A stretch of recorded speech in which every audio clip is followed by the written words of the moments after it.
जबाबदारी आहे ती तुमच्यावर सोडतो आणि मी दुसऱ्या विषयाकडे जातो। दुसरा विषय मुंबई महानगरपालिका। मुंबई महानगरपालिका हा विषय तर जसं ताईंनी सांगितलं की आम्हाला रात्री झोपेतनं उठवलं तरी आम्ही मुंबई महानगरपालिकेवर बोलू शकतो।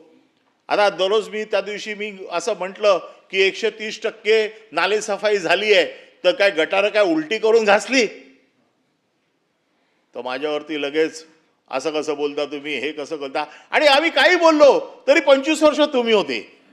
अरे पण 25 वर्ष तुम्ही आमचे पार्टनर होते ना, तेव्हा नाही काय बोलले? आणि म्हणून मी त्या सगळ्या गोष्टीवरती मुंबई महानगरपालिका परत एक 2 दिवसाचा विषय आहे की ज्याच्यावरती 2 दिवस बोलू शकतो। परंतु आता जो विषय मुंबई महानगरपालिकेचा ह्या प्रस्तावामध्ये आलेला आहे तो मुंबई महानगरपालिकेचा निधी वाटप, मुंबई महानगरपालिकेच्या कामगारांचे पगार, हे ते आताच बीएसटीचा संप कसा कसा कसा कसा नाकदुऱ्या काढून संपवला। परंतु निधीचं वाटप मुंबई महानगरपालिकेत 227 वॉर्ड आहेत। मुंबई महानगरपालिकेत 227 वॉर्डचं निधीचं वाटप, मुंबईच्या विकासासाठी जो निधी लागतो, हा मुंबईची सिस्टीम कशी आहे की प्रभाग समितीच्या माध्यमातून निधी पूर्वीपासून जात होता आणि प्रभाग समितीला निधी यायचा, निधीचं वाटप प्रभाग समितीच्या माध्यमातून व्हायचं। खरं म्हणजे निधीचं वाटपाचे जे काही निकष ठरलेले आहेत त्या निकषामध्ये समजा जर माझा वॉर्ड किंवा मी ज्या प्रभागात राहतो हा प्रभाग जर झोपडपट्टीचा असेल तर मला झोपडपट्टीच्या कामाचा फंड जो स्लमचा फंड असतो तो मला मिळाला पाहिजे, कारण मला स्लममध्ये डेव्हलपमेंट करायची आहे, तिथे टॉयलेट्स द्यायचे आहेत, तिथे पायवाटा द्यायचे आहेत, तिथे आणखीन काय सोयी गटर साफ करायची आहेत, तर त्याला मला निधी पाहिजे, स्लमचा निधी मला मिळाला पाहिजे। आणि माझा एक नगरसेवक निधी असतो जो निधी दरवेळेला एक फिक्स ठरलेला असतो। पहिला सुरुवातीला 20 लाख होता, नंतर 60 लाख झाला, नंतर आता 80 लाख असेल। आता हा निधी जो आहे हा निधी पूर्वीपासून सर्व नगरसेवकांना 227 नगरसेवकांना समान प्रमाणात वाटण्यात येतो आणि हा समान प्रमाणात वाटण्यात आल्याच्या नंतर मग कोणाच्या वॉर्डामध्ये डोंगरी भाग आहे, कोणाच्या वॉर्डामध्ये स्लम आहे, कोणाच्या वॉर्डामध्ये अजून काहीतरी वेगळं आहे, मग त्यांना त्या हेडमध्ये निधीचं वाटप होतं। परंतु इतक्या वर्षात आम्ही 25 वर्ष होतो, आम्ही 25 वर्ष बघतोय हे। आता ह्या वेळेला भारतीय जनता पक्ष, शिवसेना, शिंदे गटाचं ज्या वेळेला सरकार आलं, जिथे शिवसेना उद्धव बाळासाहेब ठाकरे गटाचे 65 नगरसेवक निवडून आले। आता आम्ही मतदार जे आहोत, आम्ही काय पाप केलंय की आम्ही शिवसेना उद्धव बाळासाहेब ठाकरे गटाचा नगरसेवक निवडून दिला? आम्ही बीजेपीचा दिला नाही, आम्ही शिंदे गटाचा दिला नाही। म्हणून आमच्या नगरसेवकांना निधी किती? फक्त 25 लाख रुपये, फक्त 25 लाख रुपये। आणि जिथे भारतीय जनता पक्षाचा नगरसेवक आहे, जिथे शिंदे गटाचा नगरसेवक आहे, तिकडे निधी किती? किमान सुरुवात 2.5 कोटी रुपये। 2.5 कोटीपासून कोणाला 10 कोटी, कोणाला 7 कोटी, कोणाला 15 कोटी। आता ह्याच्यामध्ये एक तर उदाहरण, कारण नगरसेवक निधीचं जे वाटप असतं हे एकतर वॉर्डाच्या पॉप्युलेशनवर असायला पाहिजे, वॉर्डाची भौगोलिक रचना असायला पाहिजे, वॉर्डाच्या गरजा असायला पाहिजे। आता त्या वॉर्डाच्या रचनेमध्ये म्हणजे किती दुजाभाव, किती द्वेष! अरे तुम्ही मालक नाही आहात या पैशाचे, तुम्ही ट्रस्टी आहात। पैसा मुंबईकरांच्या टॅक्सचा आहे, हा तुमच्या बापजाद्यांचा पैसा नाही आहे की तो तुमच्या मनाप्रमाणे तुम्ही वाटाल। प्रभाग समितीच्या स्टँडिंग कमिटीचे चेअरमॅन आहेत प्रभाकर शिंदे। या प्रभाकर शिंदेच्या वॉर्डामध्ये आपल्याला माहिती आहे, आपण पण मुंबईमध्ये राहिलेले आहात, 80% बिल्डिंग आहेत, 80%, 80-85% बिल्डिंग आहेत, 2 स्लम आहेत। आणि त्यांच्या वॉर्डामध्ये 3.5 कोटी रुपये फक्त स्लमचा फंड दिले, ते दोन्ही स्लम SRA मध्ये आहेत। SRA मध्ये मुंबई महानगरपालिकेचा निधी वापरता येत नाही। काहीतरी तुम्ही भौगोलिक रचना बघणार की नाही? का तर ते स्वतः स्टँडिंग कमिटीचे चेअरमॅन आहेत, त्याला 15 कोटी रुपये. अमेय घोले सभागृह नेता 10 कोटी रुपये. गणेश खंडकर 20 कोटी रुपये. अरे काय चांदीचे रस्ते बनवणार आहेत का सोन्याची टॉयलेट्स बनवणार? अरे इतका दुजाभाव तुम्ही कसा करू शकता?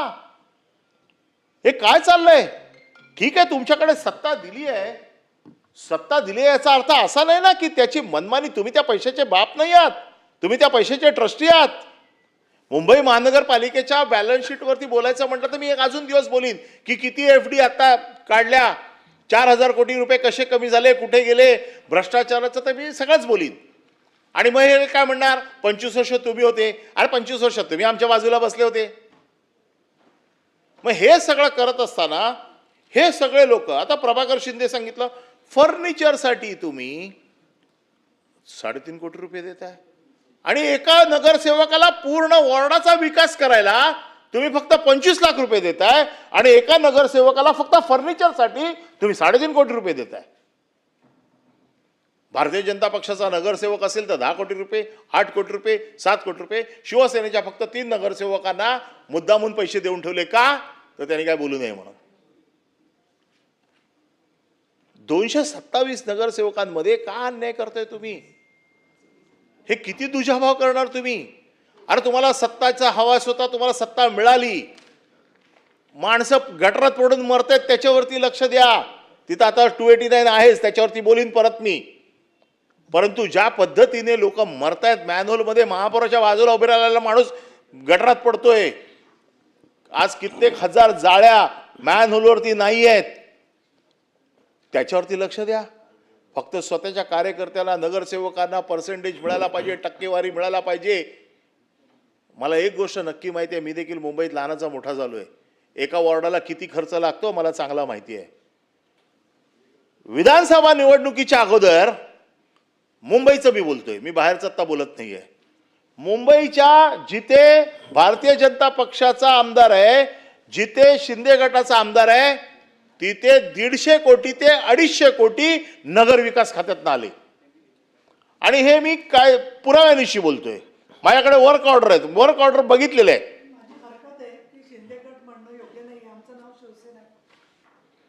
ठीक आहे, काळजी घ्या. एकनाथ शिंदे यांच्या नेतृत्वाखालची शिवसेना असं म्हणा. ठीक आहे, काळजी घ्या. सुप्रीम कोर्टात डिसिजन व्हायचं आहे आणि सुप्रीम कोर्ट चौथा स्तंभ आहे. चौथा स्तंभ ज्या वेळेला मला सांगेल की हा पक्ष, आत्ता कोणी सांगितलंय? इलेक्शन कमिशनने सांगितलंय. तुम्ही मूळ आपल्या विषयाकडे जसं वळा. तुम्ही उभाटा म्हणता, म्हणजे सभागृहामध्ये, आता सभागृहामध्ये त्या दिवशी म्हटलेलं आहे मी. ठीक आहे अनिलजी, आपण म्हणजे आपण मूळ कामकाजाकडे वळा. हा नाही, म्हणूनच म्हटलं ठीक आहे. काय म्हणू त्याला मग? डिस्टर्ब होऊ नका, बोला. हा, आपण सांगा. एकनाथजी शिंदे यांच्या नेतृत्वाखाली असलेल्या शिवसेनेचे नगरसेवक खुश. लाडकी बहीण आहे यांच्या नेतृत्वाखाली असलेले नगरसेवक का? तर फक्त एकनाथ शिंदे नगरविकास मंत्री आहे म्हणून तुम्ही 200 कोटी रुपये दिलेत. म्हणजे ते 200 कोटी रुपये आत्ता आलेत. तुम्ही एखादं काम केलं एका वेळेला तर साधारण नियमाप्रमाणे 3 वर्ष ते काम तुम्हाला परत करता येत नाही. आता 2024ला तुम्ही प्रत्येक विधानसभेमध्ये 200 कोटी रुपये दिले. मुंबईची विधानसभा किती आहे हो? 3 किलोमीटरमध्ये आहे, 3 किलोमीटरच्या पुढे नाहीये. म्हणजे माझी बँड्राचं पकडलं तर बँड्राच्या सिग्नल पासून ते वाकोल्याच्या सिग्नल पर्यंत तुम्ही तर नेहमी जाता, तुम्हाला माहिती आहे 2.5-3 किलोमीटरच्या वरती नाही आहे. तिथे तुम्हाला 200 कोटी रुपये मिळालेत. त्या 200 कोटीमध्ये माझी पॉप्युलेशन किती आहे? 2.5 कोटीची पॉप्युलेशन आहे विधानसभेची. तुम्हाला माहिती आहे की एका बिल्डिंगमध्ये मला जवळजवळ 2 मोठ्या बिल्डिंग मिळाल्या तर माझी 600-700 मतं तिथेच होतात.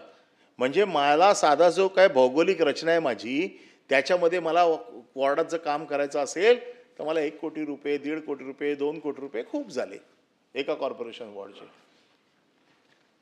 तिथे तुम्ही मला फक्त 25 लाख रुपये देताय आणि समोरच्याला तुम्ही किमान 2.5 कोटीपासून 10.5 कोटीपर्यंत, 15 कोटीपर्यंत पैसे देताय. कशासाठी? कोणी तुम्हाला अधिकार दिला? तुम्ही ट्रस्टी आहात, मालक नाही आहात पैशाचे. केवळ दुजाभाव, दुश्वास. अरे किती ओरबडणार तुम्ही? पुन्हा ही कामं होत आहेत का? त्याच्यात जर मी ज्या दिवशी जाईन त्या दिवशी किती गोष्टी बाहेर येतील. म्हणजे 200 कोटी रुपये तुम्हाला आत्ता नगरसेवक नगर विकासचा फंड, पुन्हा हा फंड वापरणार कुठे? मग आम्हाला जी माहिती मिळते ती खरी खोटी मला माहीत नाही, पण जी काय माहिती मिळते की नगरसेवक निधी हा निधी फक्त द्यायचा आणि त्याच्यावरचे टक्के घ्यायचे. कामं झाली नाही झाली, आता ह्याची ज्या दिवशी चौकशी होईल, ज्या दिवशी काय होईल, सगळं बाहेर येईल, तोपर्यंत काय किती पुलाखालून पाणी गेलं असेल मला माहीत नाही. त्याच्यामुळे हा जो दुजाभाव आहे हा कसा दूर करणार? मुंबई महानगरपालिका ह्याचं उत्तर देणार की नाही? आज मुंबईच्या नालेसफाईपासून मुंबईच्या उपमहापौरांनी आयुक्तांचा राजीनामा मागितलेला आहे. आम्ही तर मागितलेला आहेच, परंतु मुंबईचे शिवसेनेचे शिंदे गटाच्या नेतृत्व, शिंदे साहेबांच्या नेतृत्वाखाली असलेल्या उपमहापौरांनी मागितलेला आहे.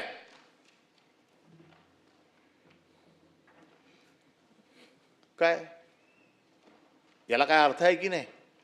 उपमहापौर आयुक्तांचा राजीनामा मागतो, म्हणजे काहीतरी तथ्य आहे ना त्याच्यामध्ये. म्हणजे अंतर्गत किती स्पर्धा आहे, अंतर्गत किती भेदभाव आहे, अंतर्गत किती भानगडी आहेत, या हळूहळू बाहेर यायला लागल्यात.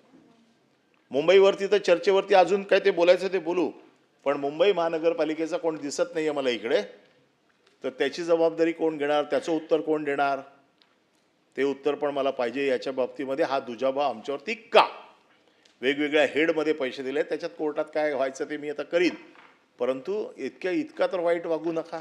थोडंफार पार्सॅलिटी आम्ही पण समजू शकतो. सत्ता ज्याची असते त्याला खुश करायला कार्यकर्त्यांना काहीतरी करावं लागतं, इतकं पण आम्ही समजू शकतो. पण इतके वाईट वागू नका की एक दिवस लोकांच्या पैशाचा दुरुपयोग केल्याच्या कारणास्तव तुमच्यावरती इतकी वाईट परिस्थिती येईल की तुम्हाला उत्तर देणं कठीण होईल. हा झाला दुसरा विषय. तिसरा विषय जो होता की तुम्हाला माहिती आहे पुण्याला 22 लोक गावठी दारू पिऊन मेले. ह्या 22 लोकांमध्ये इथे चर्चा झाली आणि ज्या वेळेला पुण्याला अशा प्रकारचं झालं, ताई गेल्या तिकडे, ताई बघून आल्या, अतिशय म्हणजे